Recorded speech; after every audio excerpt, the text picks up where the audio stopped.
sini saya bersama rekan saya ingin menjelaskan tentang modul 1 yang berjudul proximity sensor. Apa itu proximity sensor? Proximity sensor adalah suatu sensor yang mendeteksi suatu objek atau jarak tanpa kontak fisik. Oke guys, di sini kita akan merangkai job sheet 1, modul 1. Alat dan bahan itu ada power supply, ada lampu dan buzzer, dan di sini ada magnetic red switch, di sini ada magnetic proximity sensor. Oke. Dan di sini juga ada penggaris dan magnetnya. Alat dan bahan sudah siap? Yuk kita rangkai.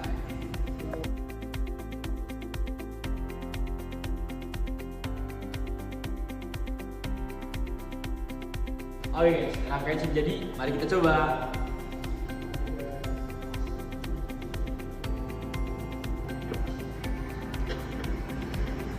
Nah, kalau yang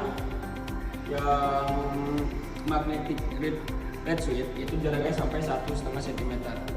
Kita coba yang magnetic proximity sensor.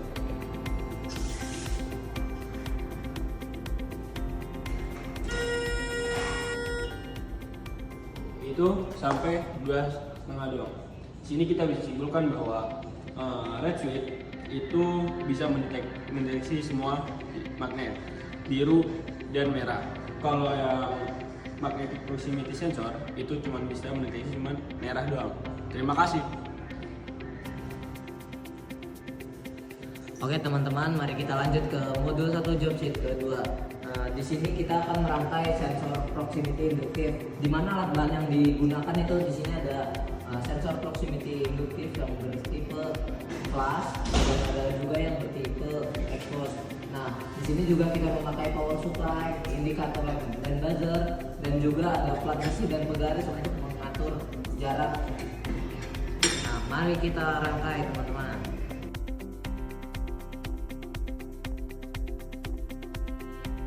Oke, kita sudah selesai merangkai, mari kita coba.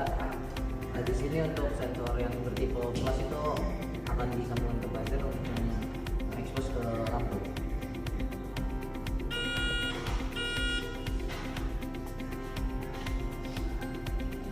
Teman-teman, untuk flash ini dia itu lebih sedikit induktivitasnya daripada yang expose. Jadi yang expose ini dia tuh lebih menyebar dari induktivitasnya.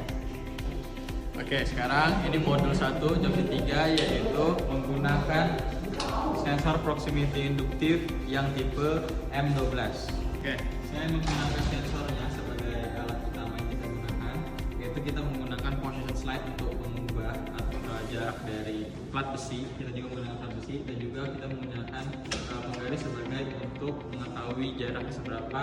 Lalu di sini ada PSU sebagai untuk daya sensor maupun ke bebannya. Di sini juga ada beban sebagai indikator. Oke, sekarang kita rangkai.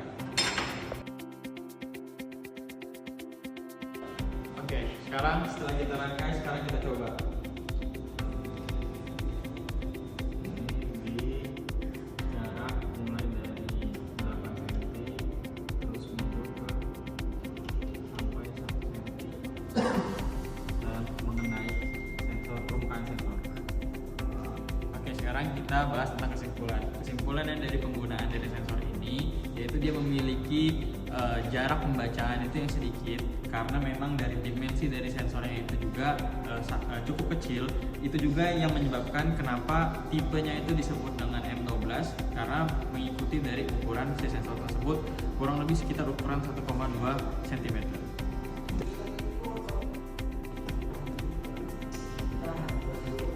Oke, sekarang masuk ke modul pertama, job sheet yang keempat. Nah, di sini tuh kita menggunakan alat-alatnya.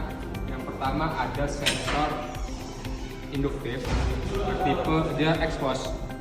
Kemudian ada power supply, indikator lampu dan buzzer. Dan juga ada mistar. Dan yang paling penting adalah logam. Oke, lanjut kita rangkai. Oke, kan kita udah rangkai nih. Sekarang Mari kita coba dengan 4 logam.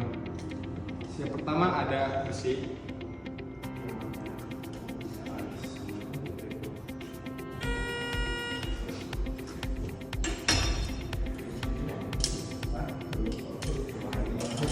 Kedua ada tembaga.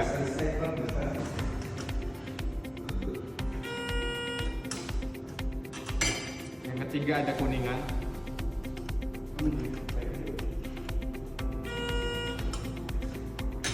Dan yang terakhir ada aluminium.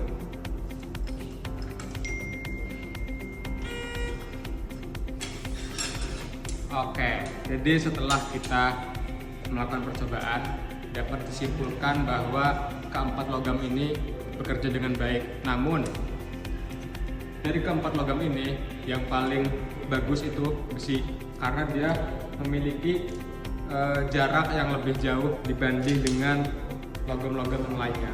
Oke, jadi segitu. Oke guys, kita lanjut ke modul 1 job sheet 5.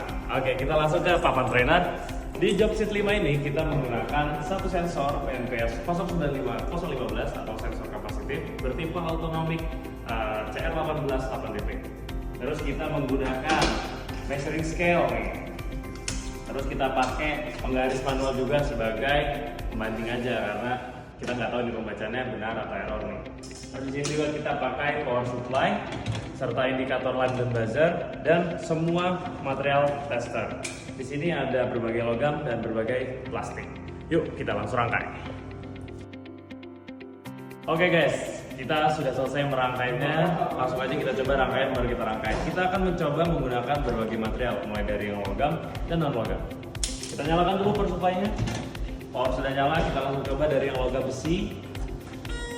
Bisa nyala, tembaga, bisa nyala, kuningan, bisa nyala, aluminium, bisa nyala, dan mulai yang plastik abu, tidak nyala, plastik bening, tidak nyala, biru, tidak nyala, merah, tidak nyala, dan hitam, tidak nyala. Kecuali kita menggunakan plastik dan kita tambah tangan kita di belakang plastik tersebut, maka akan menyala. Nah, kesimpulannya, sensor kapasitif ini bisa switching jika kapasitasnya sudah tercukupi. Kalau dengan hanya material plastik seperti ini, kapasitasnya terlalu kecil yang membuat sensornya tidak melakukan switching, yang membuat outputnya tidak menyala.